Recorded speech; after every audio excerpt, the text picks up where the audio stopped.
രാജ്യത്തിന്റെ പ്രധാനമന്ത്രി അടക്കം നേരിട്ടിറങ്ങിയിട്ടും നാടിന്റെ മുഖ്യമന്ത്രിയും മന്ത്രിമാരും കണ്ണീരൊപ്പി കാവൽ നിന്നിട്ടും അവസരങ്ങൾ ഏതുമില്ലാതെ പ്രതിപക്ഷ നിര ഒന്നാകെ ആശ്വാസവുമായി ഈ ദിവസങ്ങളിൽ അത്രയും അവിടെ നിൽക്കുമ്പോഴും 12ാം നാളിലും വാക്കുകളിൽ പറഞ്ഞറിയിക്കാൻ കഴിയാത്ത വേദനയാറാതെ മരവിച്ചു നിൽപ്പാണ് മഹാദുരന്ത ഭൂമി.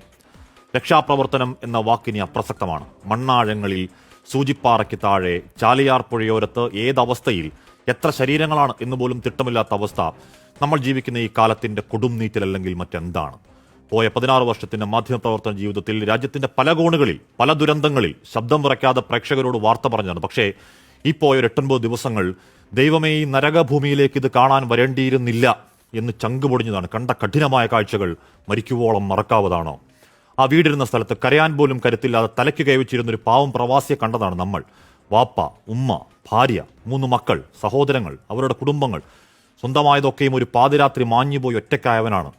അച്ഛനും അമ്മയും ചേച്ചിയും നഷ്ടപ്പെട്ട കാര്യം ഇനിയും അറിഞ്ഞിട്ടില്ലാത്തൊരു പൊന്നുമോൾ മുഖത്തൊക്കെ മുറിവോടെ ഇരിക്കുന്നുണ്ട്. 3ാം ക്ലാസ്സുകാരി അവന്തിക. അസംഖ്യം അനാഥത്വങ്ങൾ. മേപ്പാടി പള്ളിക്കാട്ടിൽ എണ്ണിത്തട്ടപ്പെടുത്താനാവാത്ത പോലെ കബറുകൾ. ഇനിയും തീരാത്ത ഉദകക്രിയകൾ. ആ പുത്തുമലയിലെ ആരെന്നറിയാത്ത അനാഥ കുഴിമാടങ്ങൾ. കളിപ്പാവകൾക്കൊപ്പം ആ ചെളിക്കുണ്ടിൽ പൂണ്ടുപുതഞ്ഞു കിടന്നത് പാൽമണം മാറാത്ത, ഓമനത്തം മാറാത്ത എത്രയെത്ര കുരുന്നു കുഞ്ഞുങ്ങളുടെ അനക്കമറ്റ ശരീരങ്ങളാണ്.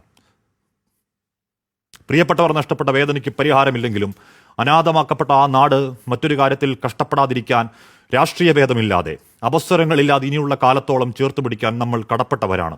സൈന്യവും അഗ്നിരക്ഷാസേനയും, NDRF-ഉം, സന്നദ്ധ സംഘടനകൾ, 100 കണക്കിനിറങ്ങിയ DYFI, youth brigade, white guard, youth Congress പ്രവർത്തകർ, SKSSF, SYS, SDPI, സേവാഭാരതി, പിന്നെയും അനേകം സംഘടനകൾ. ഉരുൾപൊട്ടലിനെയും ചെറുക്കാൻ പാകത്തിനൊരു ദുരന്തമുഖത്ത് ഭേദങ്ങളില്ലാത്ത നിങ്ങൾ കെട്ടിയൊരു യുവശക്തിയുടെ കോട്ടയുണ്ടല്ലോ, അത് നാളത്തെ ഈ നാടിന്റെ പ്രതീക്ഷയാണ്. പ്രിയപ്പെട്ട സഹോദരങ്ങളെ, ചേർത്ത് പിടിച്ച അഭിവാദ്യങ്ങൾ. നമ്മളൊരു പരാജയപ്പെട്ട ജനതയെയല്ല. പ്രിയ പ്രേക്ഷകർക്ക് എൻകൗണ്ടർ പ്രൈമിലേക്ക് സ്വാഗതം.